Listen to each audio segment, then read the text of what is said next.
Assalamualaikum warahmatullahi wabarakatuh. Perkenalkan, nama saya Muhammad Nafas Satriawan dengan kelompok saya yaitu Alafis Nevena Yoroja, Raihan Rahmatullah Hadi Pratama, Rizal Munif, dan Fajar Rahman Pamutungan. Pertama, sejarah PT Alam Tri. PT Alam Tri Resources Indonesia (TPK) adalah perusahaan energi dan pertambangan batubara yang penting untuk penyediaan energi nasional setelah rebranding dari Adaro Energi Indonesia. Alam Tri mengelola batubara di Kalimantan dengan anak perusahaan di pertambangan, pengelolaan, pembangkit listrik, dan distribusi. Selanjutnya, sebagai perusahaan pabrik dengan kode Adaro di BI, Alam Tri menjadi salah satu aktor pertambangan terbesar di Indonesia yang menghadapi tantangan isu lingkungan, keberlanjutan, dan perubahan arah energi dunia. Oleh karena itu, strategi perusahaan harus mampu menyeimbangkan profitabilitas dengan tanggung jawab lingkungan dan tuntunan transisi energi. PT Alam Tri Resources Indonesia (TPK) adalah perusahaan pertambangan yang menerapkan strategi untuk mempertahankan posisi di industri batubara. Setelah rebranding, fokus perusahaan adalah transformasi jangka panjang, integrasi usaha, diversifikasi, dan penguatan keunggulan biaya. Visi perusahaan dinilai jelas, lugas, dan berorientasi masa depan, unik, menginspirasi, serta ringkas. Visi usulan berbunyi menjadi perusahaan sumber daya alam yang unggul, berdaya saing global, serta berkomitmen pada keberlanjutan lingkungan dan kesejahteraan masyarakat. Misi perusahaan meliputi keberlanjutan, integritas, tanggung jawab sosial, produk berkualitas, teknologi modern, pelayanan prima, dan keselamatan. Misi usulan adalah menjalankan usaha berbasis sumber daya alam dengan inovasi dan komitmen terhadap masyarakat dan lingkungan. Analisis eksternal makro. Ancaman pendatang baru dalam industri pertambangan dan energi dianggap sedang hingga rendah karena adanya hambatan tinggi seperti kebutuhan modal besar, izin kompleks, dan regulasi ketat. Kekuatan pemasok berada pada tingkat sedang hingga tinggi karena ketergantungan pada peralatan berat.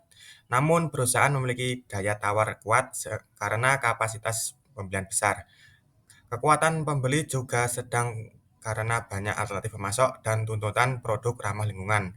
Ancaman produk substitusi berada pada tingkat sedang dan persaingan antar perusahaan tergolong tinggi. Analisis eksternal mikro. Analisis 5 kekuatan Porter. 1. Persaingan antar pesaing sangat tinggi. Perang biaya antara pesaing utama seperti Bumat dan Indo Tambang Raya membuat produk sulit dibedakan. Kemenangan ditentukan oleh siapa yang menambang dengan biaya terendah, menciptakan persaingan brutal dalam industri. Yang kedua, ancaman pendatang baru sangat rendah. Pendatang baru membutuhkan modal raksasa dan infrastruktur. Yang ketiga, yakni ancaman produk pengganti sangat tinggi. Pengganti batubara bukan dari perusahaan lain, tetapi menggunakan gas alam, LNG, dan energi terbarukan seperti surya, angin, air, dan nuklir. 4. Daya tawar pembeli tinggi. Pembeli adalah BUMN, listrik, PLN, dan perusahaan utilitas besar di negara tujuan ekspor, Cina, Jepang, India. Yang kelima, daya tawar pemasok sedang hingga tinggi. Pemasok utama terus sangat terkonsentrasi. Alat berat didominasi oleh segelintir pemain global, misalnya Caterpillar, Komatsu. Bahan bakar akan diatur oleh pasar global. Pemasok punya daya tawar. Analisis internal. Analisis internal yang tajam tidak hanya melihat daftar aset, tetapi melihat DNA atau kapabilitas perusahaan.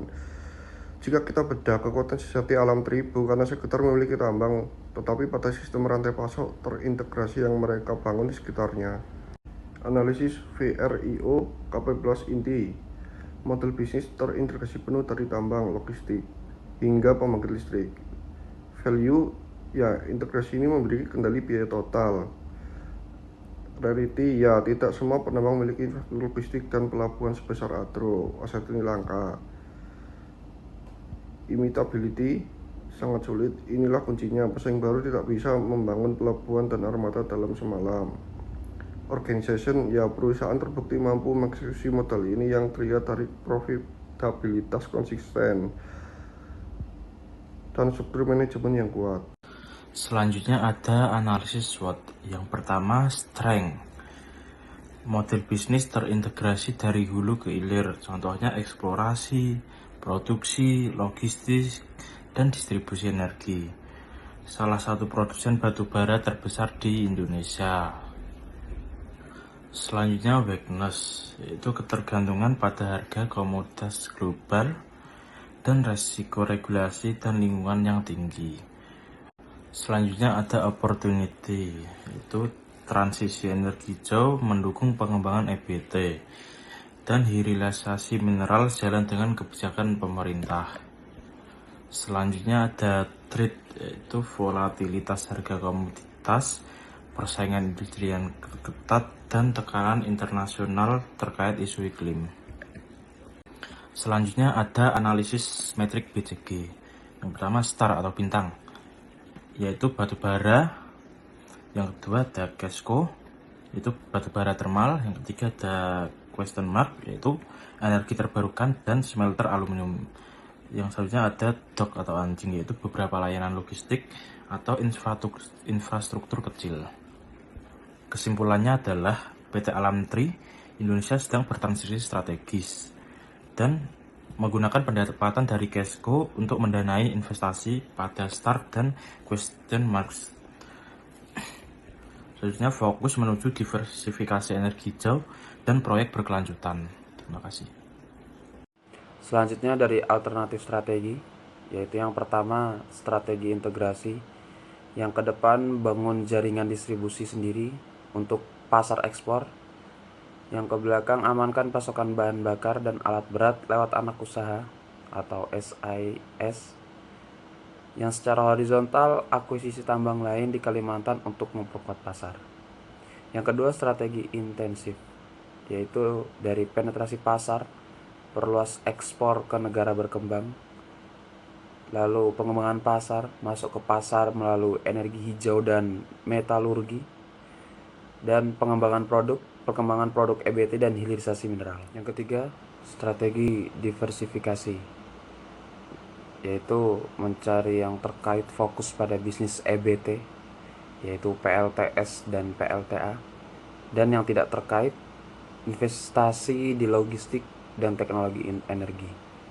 Yang keempat strategi defensif, yaitu yang pertama retrenchment, efisiensi biaya, dan restrukturasi anak usaha. Yang selanjutnya divestasi, lepas unit kecil yang kurang menguntungkan. Yang terakhir likuidasi, tutup unit yang tidak produktif. Yang selanjutnya strategi terpilih berdasarkan hasil analisis SWOT, BCG, dan kondisi industri.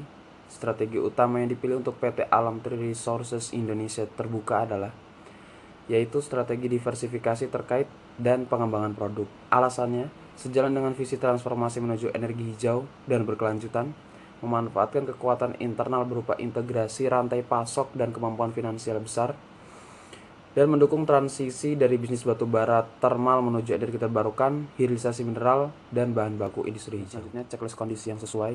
Yang pertama, kondisi strategi diversifikasi terkait dan pengembangan produk dengan kesesuaian PT Alam Tri. Yang pertama, industri utama batubara mulai jenuh atau pertumbuhan lambat. Ya, karena permintaan global batubara thermal cenderung menurun. Produk baru yang terkait dapat meningkatkan penjualan produk saat ini. Ya, karena energi hijau dan smelter mendukung integrasi rantai energi.